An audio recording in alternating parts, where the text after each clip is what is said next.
Dans cet exercice, il va falloir pour chaque élément dans la liste passée en paramètres, donc cette liste-là, faire un cumul du nombre d'éléments plus petit se trouvant à droite de l'élément parcouru. C'est-à-dire que lorsque nous allons commencer par cet élément-là, il faudra faire un cumul de tous les éléments qui sont plus petits que celui-ci. Bon là, c'est pas compliqué, ce sont les 4. Donc effectivement, nous avons 4. Ensuite, pour le second élément, pareil, nous allons faire un cumul de toutes les valeurs qui sont après. Par exemple, là, effectivement, nous avons 3, parce que nous avons 3 éléments plus petits. Là, si je prends un autre cas, un autre test, par exemple ici, j'ai cette sortie-là, 3, 3, 0, 0, 0. Pourquoi? Parce que cet élément-là, au début que je passe en revue, j'ai effectivement cet élément-là, ainsi que cet élément-là, donc 3, qui sont plus petits que celui-ci. Pareil pour le 1, moins 1 est plus petit que 1, 0 est plus petit, 0 est plus petit. Par contre, donc là nous avons 3 également. Par contre, là, lorsque nous arrivons à moins 1, 0 est supérieur et 0 est supérieur également, donc nous avons au total 0 éléments plus petits. Et pareil, du coup, pour 0 et 0 ici. Donc nous avons 3, 3, 0, 0, 0. On ne prend pas en considération les éléments d'avant. Voilà. Quand nous sommes par exemple sur cet élément, nous ne prenons pas en considération les éléments qui le précèdent, uniquement ceux qui viennent à la suite. Nous partons toujours vérifier les suivants. Je vous laisse implémenter ça, on se retrouve pour la correction.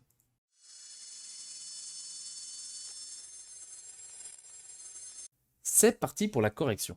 Alors, nous savons que nous sommes censés récupérer une liste à la fin, du coup, qui sera forcément de la même longueur que la liste d'entrée. Donc, la liste de sortie, nous allons la déclarer ici, elle sera vide au départ. On va l'appeler résultat, res, voilà. Ensuite, nous allons parcourir effectivement cette liste que nous passons ici en argument, que nous récupérons ici dans AR, en faisant une itération sur sa longueur. For i in range, la longueur du tableau.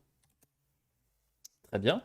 Et nous allons remplir du coup cette liste vide du cumul de la somme de tous les éléments qui sont plus petits que l'élément parcouru en cours. Je m'explique. On va utiliser un slice pour ça. Donc le slice permettra, quand on commencera sur cet élément-là, de découper la suite, ensuite comment dirais-je, de faire le cumul, de savoir combien y a-t-il de valeurs ici qui sont inférieures à celle-ci. Bon là, c'est pas compliqué, ce sont les 4 qui sont inférieures à 5. Bon. Si nous faisons effectivement notre itération ici, nous arrivons, admettons, au 7. Hop, le 7, on va faire un slice et on va vérifier. On va vérifier si 9 est plus petit que 7. C'est pas le cas, donc 0. On ne rajoute pas de cumul dans la somme. Là, 7, donc 7, effectivement, 2 est plus petit que 7, donc nous rajoutons 1. 4 est plus petit que 7, nous rajoutons du coup encore 1. 4 est plus petit que 7, et ainsi de suite jusqu'à la fin. Le seul élément qui était supérieur à, ou égal, supérieur ou égal à 7, c'était celui-ci, donc celui-là vaudra 0. Donc, le slice que nous allons faire, c'est tout simplement la méthode classique, donc avec les 2 points, comme je viens de l'illustrer, et nous allons utiliser sum pour ça. Sum permet de faire ce fameux cumul si la condition est respectée. Donc si n du coup, ce sont les valeurs après les 2 points qui sont parcourus. Quand nous sommes par exemple sur 9, n vaudra chacun de ces éléments-là, et nous rajouterons 1 dans la somme si cette condition est respectée. Donc si n est inférieur à l'élément sur lequel nous sommes actuellement en cours d'itération, l'élément principal, in R, donc le slice i qu'on découpe.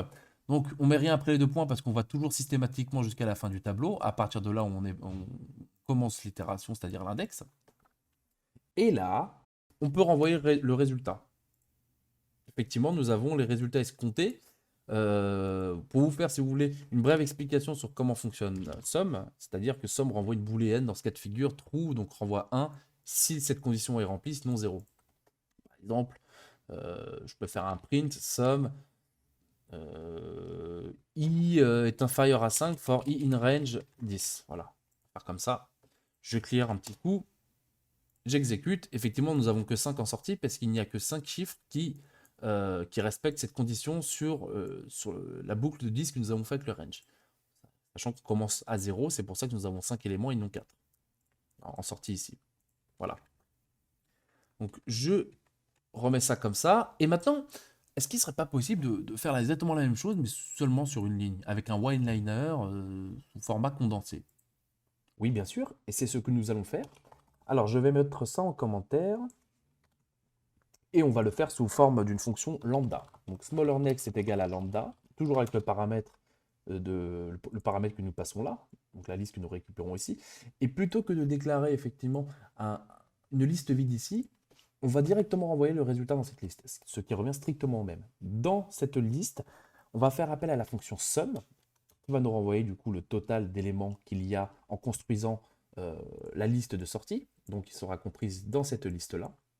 Donc n, si n est inférieur à l'élément en cours que nous parcourons sur le tableau, donc ar avec l'index à l'intérieur représente chaque élément que nous vérifions. On vérifie cet élément, on fait un slice, on vérifie tous les autres. Ensuite, nous vérifions effectivement cet élément, on fait un slice et on vérifie les autres qui sont bien sûr à sa droite, sans repartir, recommencer au début. Donc, si le number, c'est-à-dire la valeur représentée par n ici, est inférieure, dans ce cas-là, ça incrémentera à l'intérieur de la fonction sum de 1. Donc, au total, sum nous renverra le cumul de tous ces calculs effectués, si effectivement la condition a été remplie. Donc c'est toujours la même logique que ce qu'on a fait au préalable. Donc, compréhension de liste for n in R avec le fameux slice où on commence, cette fois-ci, qui commence à l'index et qui termine, et donc qui va jusqu'au bout du tableau. Et ça, dans une boucle principale, for i in range, donc sur la longueur totale du tableau, R, qui revient du coup à cette boucle-là. On exécute, et voilà, nous avons les résultats escomptés, et tout cela d'une manière condensée. C'est tout pour cette correction.